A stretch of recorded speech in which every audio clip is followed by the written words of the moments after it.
ज्या या मागण्या आहेत शेतकऱ्यांच्या आणि या सर्व नेत्यांना जे आमच्यावर बोलत आहेत त्यांनी टी व्हीवर समोर येऊन एवढंच बोलावं, आम्ही सांगितलेल्या मागण्या ह्या योग्य आहेत का चुकीच्या आहेत, या अटी जर काढल्या तर त्याला शेतकऱ्याला फायदा होणार का नाही होणार एवढं तुम्ही सांगा. अजितदादा जर असते तर ही वेळ आली असते का आंदोलन करण्याची? किंवा कालच तुम्ही अजित नवले साहेबांकडनं ऐकलेलं आहे, अजितदादांचंच मत होतं की अशा काही अटी जर आपण टाकल्या तर शेतकऱ्याचं नुकसान होईल. स्वतः दादा तिथं बोलले होते. त्यामुळे दादा जी आर काढण्याच्या वेळेस असते तर त्यांनी या अटी टाकल्या नसतात असा आमचा विश्वास आहे. आणि समजा टाकल्याही असत्या तर इथं पहिलं जर कोण आलं असतं नेते म्हणून कुठल्याही पदाचा अहंकार न ठेवता तर अजितदादा इथं आले असते. आता बाकीच्यांना पदाचा अहंकार आहे का स्वतःच्या पोझिशनचा अहंकार आहे मला माहीत नाही, ज्याच्यात या गरिबाची परिस्थिती हे समजून घ्यायला कुठेतरी कमी पडतं. आठवण येते दादांची? नाही, नक्कीच धडाडीचा नेता आणि काम करणारा निर्णय घेणारा नेता आज आपल्या या राज्यात नाही आहे.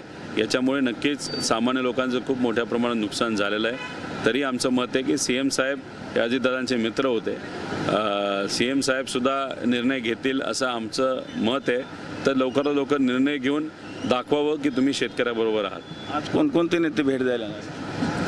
आज आमचे प्रदेश अध्यक्ष शशिकांत शिंदे साहेब आहेत, काँग्रेसचे प्रदेश अध्यक्ष सपकाळ साहेब आहेत, मनोज दादा येत आहेत असं आम्हाला कळालेलं आहे. त्यानंतर संजय राऊत साहेब येतील, राजू शेट्टी साहेब येणार आहेत, त्याचबरोबर काही इतरही महादेव जानकर साहेब तिथे येणार आहेत. असे मोठे मोठे नेते पाठिंबा देण्यासाठी येत आहेत. सामान्य लोकांचा पाठिंबा आहेच, नेत्यांनी पाठिंबा दिल्यानंतर या विषयाला अजून कुठे ताकद मिळेल असं वाटतं.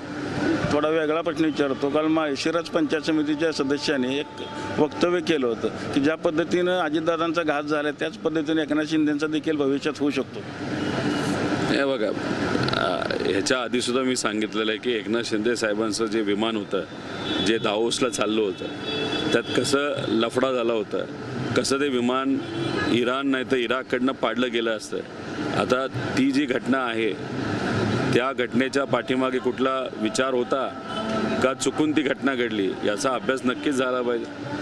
आंदोलनावर तुम्ही आजच्या एकंदरीत काम आहे ना. आता आज रात्रीपर्यंत जर सरकारकडनं काही निरोप नाही आला तर मग आमच्या सगळ्यांचा विचार आहे, अजून विचारच आहे, ठाम नाही आम्ही त्या विषयावर, की उद्या श्री नामदेव पायरीचे इथं जाऊन नतमस्तक व्हायचं, दर्शन घ्यायचं आणि तिथं आंदोलन सुरू ठेवायचं. अनेक कार्यकर्त्यांनी राज्यभर आंदोलन करू असा इशारा दिलेला आहे. आता शेवटी या आंदोलनपुरतं मी आहे, बाकी शेतकरी कार्यकर्ते आपापल्या तालुक्यात जिल्ह्यात काय करतील हे मला सांगता येणार नाही. काही लोक रस्तेही अडवू शकतील.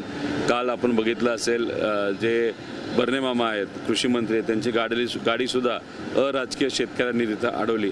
त्यामुळे कुठंतरी आता शेतकऱ्यांमध्ये सुद्धा या सरकारबद्दलचा राग वाढत चाललेला आहे. त्यामुळे मी म्हणतोय की लवकरात लवकर सरकारकडनं निर्णय घेण्यात यावा. आता उद्रेक वाढला तर याला जिम्मेदार सरकार असेल? 100% ना. म्हणजे बघा, लोकांचं काय मत आहे, द्यायचं असेल तर मनापासून द्या, जर द्यायचं नसेल तर फक्त गाजर दाखवू नका. इथं गाजर दाखवल्यामुळे कुठंतरी सामान्य लोकांचा जो काही विश्वास होता त्याला तडा गेलेला आहे. आणि जेव्हा विश्वासघात होतो तेव्हा लोक चिडतात. आणि आज महाराष्ट्रातले तमाम शेतकरी हे कुठं ना कुठंतरी चिडलेले आहेत या सरकारवर.